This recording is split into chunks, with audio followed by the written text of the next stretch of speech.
Hi YouTube, this is JTrain997 and I'm back this time with my review of the NECA Predator series, Tracker Predator. Now, before I go on to the actual review of this figure, I wanted to make a note. When I first saw this guy pictured online, he came with a predator dog, or one of those little alien creatures, I don't know exactly what you call them, and it is not in this packaging. So I'm very unfortunate that we didn't get the predator dog creature with the figure. Really feeling that loss. I thought it would have been a great addition to his display, but oh well. He still looks great in packaging, his only accessory being his detachable wrist blade. Of course, that means let's go on to the back of the packaging here. Of course, you've got his picture along with the 3 Predators from the movie. Down here are the others in the series, which were himself, the Berserker Predator Unmasked, and the classic Predator with battle damage and the broken mask. Personally, not too interested in those 2 figures. They're just too close to the ones I already bought. But his read-up says, Tracker Predator always enjoyed the company of predator dogs. Hey, I was right. Over the company of the other... Once again, I can't say that word. It's the word for predator species. Yautjas. Raised in a culture that revolves around hunting and stalking prey, Tracker Predator bred and trained predator dogs in the art of flushing and tracking, as he believed predator dogs were not used to their full abilities in the hunt by the other... that word for the predator species. On his first official hunt of a xenomorph, or alien, the dogs of the Tracker Predator allowed him to track and kill a xenomorph in record time, but there wasn't much of a trophy to collect, as the dogs didn't leave a shred of the prey intact. Although brutal and wild, Tracker Predator is able to command these predator dogs with great mastery and received respect as a young blood class predator. So... he's still a nice looking figure despite lacking the dog, which I really feel like should have been in the packaging. It even seems like the read-up amps up the fact like it was supposed to be in here originally. But still, beyond that, he looks like an awesome figure. Let's pull him out of the packaging. And here we have the Tracker Predator out of packaging. Now, while he looks very nice, his arm joints are frozen.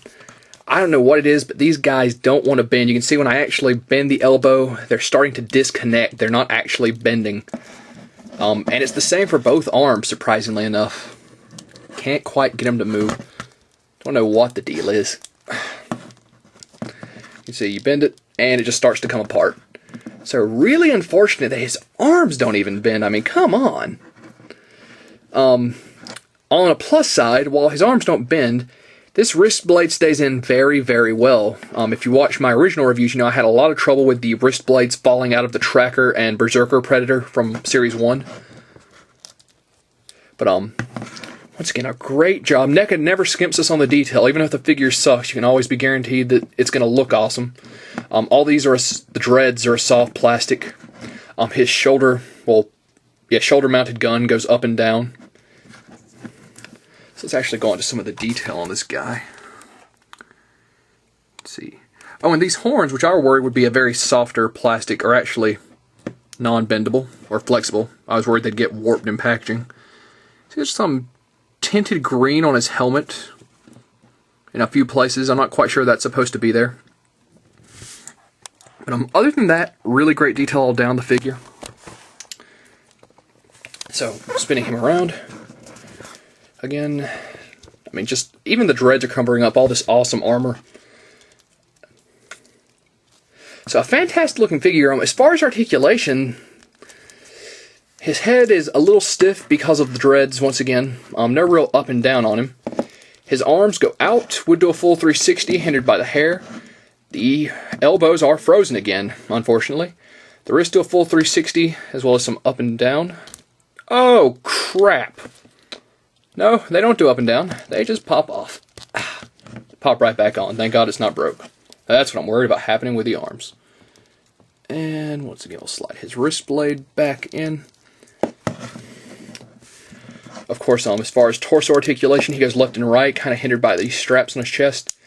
His legs, as you can see, spin, bend at the knee, and have an ankle joint hidden behind this layer of plastic. Same for both legs. So, the Predator series is running you $17. I found all of mine at Toys R Us. I was already going to buy Tracker Predator for the simple fact that I wanted him to go with Berserker and Falconer just so I could have all 3 from the movies.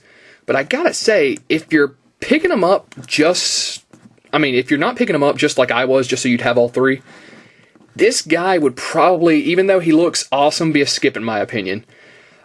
Frozen arms, I mean, well, I don't know if I'd say skip. That's harsh.